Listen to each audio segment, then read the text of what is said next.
Pag-usapan natin po tungkol sa acid reflux, hyperacidity, maraming mga pangalan yan pero halos pare-pareho ang sintomas nito. Gusto ko lang po i-share sa inyo para matulungan kayo dito sa mga sakit na to. Kasi ito rin ang nararamdaman ko. So, pwedeng acid reflux, hyperacidity, yung acid ng tiyan natin umaakyat. Dahil umaakyat tong acid natin, lumuluwag kasi itong isang muscle dito, itong lower esophageal sphincter. So, magbibigay tayo ng home remedies para sa inyo. So, sintomas, masakit dito, maasim. Ito rin problema ko, parang may nakadikit ditong maasim, throat discomfort, minsan hirap huminga, minsan may bad breath. Minsan pag umakyat dito, kala mo sakit sa puso, pero hindi naman pala. Nagche-chest pain din mula sa tiyan mataas. So, tingnan na natin yung mga pagkaing iiwasan. Number 1, fatty foods. Okay, sobrang mantika. Ito dapat, Doc Lisa, wag na masyado fatty foods natin.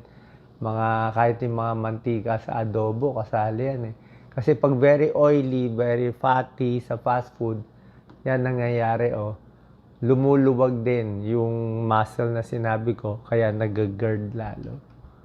Maasim na prutas. Very healthy po to maasim. Orange, lemon, pineapple, healthy. Kamatis, healthy. Kaya lang, may mga tao, depende, siyempre acidic na Diba, maasim na Pag sinabayan mo pa nito, ako ginagawa ko, after meals, kailangan nakakain muna ako ng kanin, ng tinapay, bago pwede ako mag-orange, pero hindi rin sobra dami. Kasi nga maasim siya.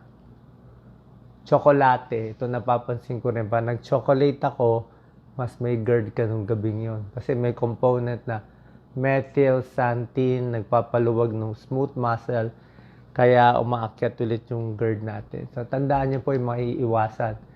Itong garlic, onion, spicy foods, depende talaga sa tao. May tao, matibay ang tiyan, kaya ito, di okay lang. Pero pag mahina ang tiyan mo, di wag na lang, iwas na lang tayo. So ito po, pakita mo Doc Lisa, elevate head during sleep. Yeah. 3 hours, tapos kumain bago ka hihiga.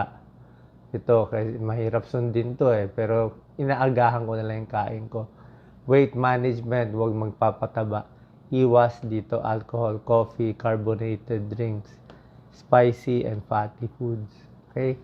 So ano naman kakainin natin? Ito kailangan mas maraming gulay, wag masyadong busog, oatmeal, okay?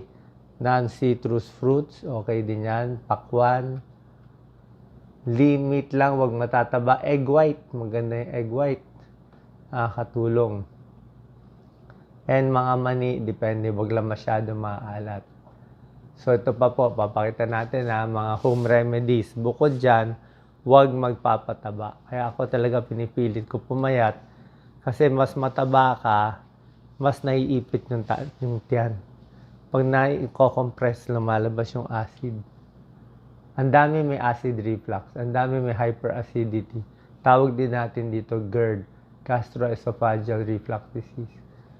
So, tinuro na natin mga pagkain iiwasan. Pag nakahiga, maganda nakataas, 2 unan. Kung kaya nyo, 3 unan. Tsaka 3 hours, tapos kumain, bago hihiga. Mas maganda nga, 4 hours Yung mga pagkain magaganda, tinuro na natin sa inyo. Tigil sigarilyo pala yan, bawal din yan. Nakaka-acidic din ang sigarilyo. Lumuluwag din nga yung muscle na sinasabi ko, kaya umakyat yung acid. Yan, pati yung boses pwede masira kung nag-acidic. Home remedy, chamomile tea lang para sa akin, very relaxing, paganda. Masisikip, okay? Iwas sa masisikip. Na pantalon, na belt, luwagan nyo, Lalo na sa gabi, pag natutulog, kailangan maluwag ang pajama o shorts. Yan, relaxation technique. Yan, meditation. Mas relax, mas maganda.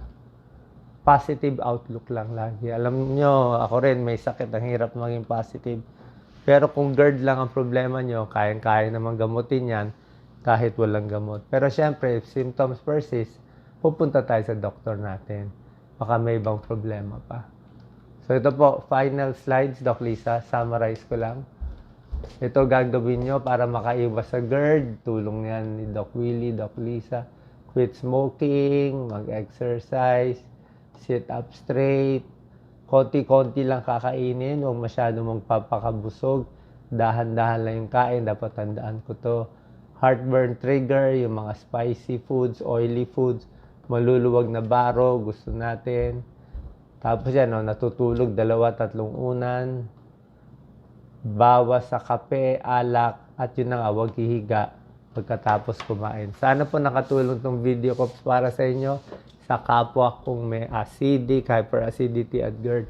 God bless po. Ingat po tayo palagi. Thank you.